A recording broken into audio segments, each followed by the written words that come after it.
In this video, we're going to talk about financial scams to avoid, Forex Ponzi schemes. Stay tuned.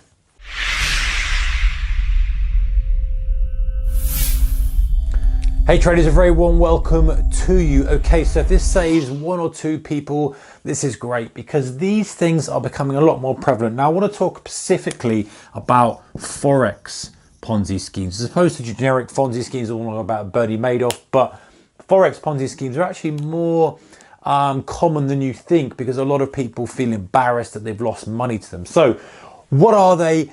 How do they work and how do we avoid them? And if we know anybody, and honestly, I've had somebody come to me and obviously they've been pitched a Ponzi scheme, tell them to steer clear of it and get well away from that kind of thing. So if you're aware of this already, then it's your kind of duty as a trader, someone involved in the financial markets who understands the game, to look out for your friends and family for these kind of sharks that are out there. All right, so the kind of warning signs we've got are that returns are just too good to be true. So this is really how they'll pitch it out to you. They'll say, hey, listen, we've made multiple hundreds of percent in the year. We don't have very many rarely losing trades or no losing trades, no losing months, no losing quarters, however they package it. Some are going to be more aggressive. It's day trading. They might say, hey, we've got no losing trades. If it's a swing trading thing, they might say, hey, no losing quarters. They're going to show you something that really looks quite tasty on paper. And it's going to look as if, hey, if you'd stuck in 10 grand 2 years ago, you're going to have 100 grand now or something like that. They're going to package it and present it in a way that makes it look really appealing to your average person who's not familiar with what can be achieved, what can't be achieved, and what is unlikely. If some guy is kind of operating a one-man show or a two-man show and he's generating all these massive returns and he's supposedly been in it for 20 years and he's kind of get your 10K, you've got to have an alarm bell and say, well, what's it worth for you? If you're taking, half, we're splitting it 50-50, why are you not trading with, 20K to get the same money? You get that kind of thing. But the point is with this is it's all about, fishing, isn't it? Finding people who are interested. When they're interested, they'll get them involved in it. Now, there's many ways that these actual schemes work. Generally speaking, what they will do is they will have a pool of people who will invest with them. Let's say people invest in £10,000 each. Let's go with pounds.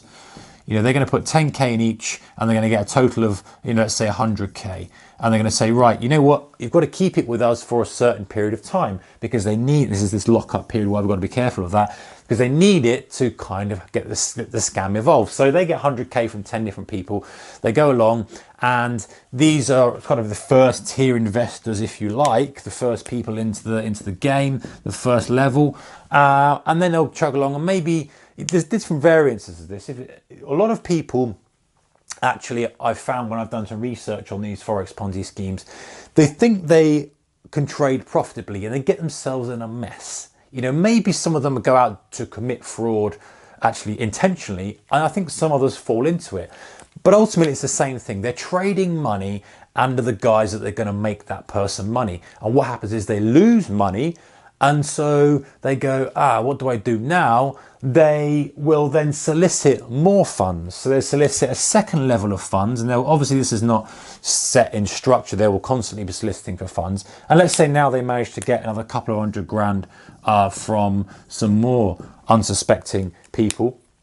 What will happen is sometimes they will falsify statements to these first tier people who have now had their money in for maybe 6 months or so and are saying, hey, how's the account going? They're going to falsify statements probably many months before that. But now these guys might say, oh, can I have some money out? And so what they will do is they will take the money that's come in from the latest investors and feed it back into them. So they're going to say, okay, your current balance stands at 15 grand or something. You put 10K in with us and this is all going to be false, obviously, because they've actually been losing money or it might not even been trading in the first place.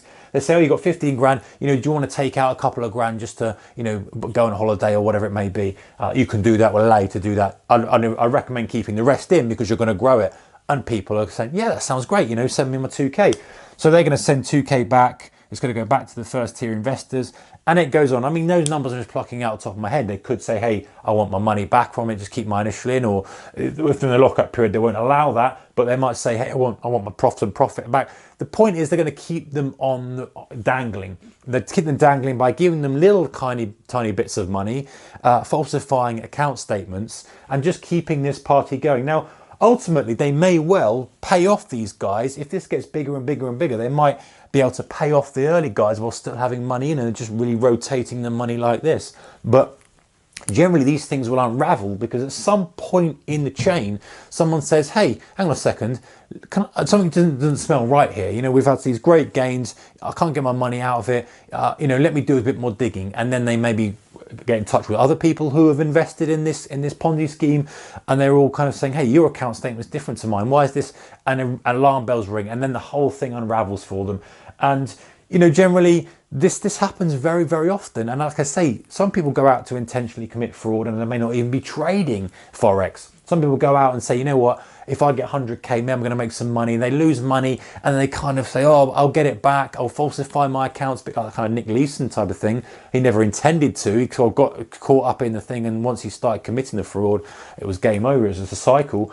And so, you know, this is what happens, the falsifying of accounts, and then it comes to light and it turns out they've lost all the money and all they've been doing is soliciting more funds and just keeping these guys appeased with some false accounts, but paying them back in some kind of small amounts of dividends or profits, so to speak. So watch out for that. Returns that are too good to be true, no losing trades or losing months, quarters, weeks, whatever that is they're pitching, and high lockup periods. And also use your kind of intuition, guys. If the character's a bit dodgy and you think, ask him a few questions. And anyway, you know, as traders, we probably wouldn't be even entertaining this kind of thing. But if you have somebody who knows, if you know somebody who's been sort of approached by somebody for this kind of thing, be very, very cautious and, you know, ask them a few questions about what they're trading, what's their trade, ask to see some kind of trades they've taken, maybe ask them to talk through their strategy, all this kind of due diligence, but being very, very wary about this kind of structure, guys. So that's a Forex Ponzi scheme. Keep an eye out for that, financial scams to avoid. All right, guys, see you in the next one. Take care, keep your risk managed. Goodbye.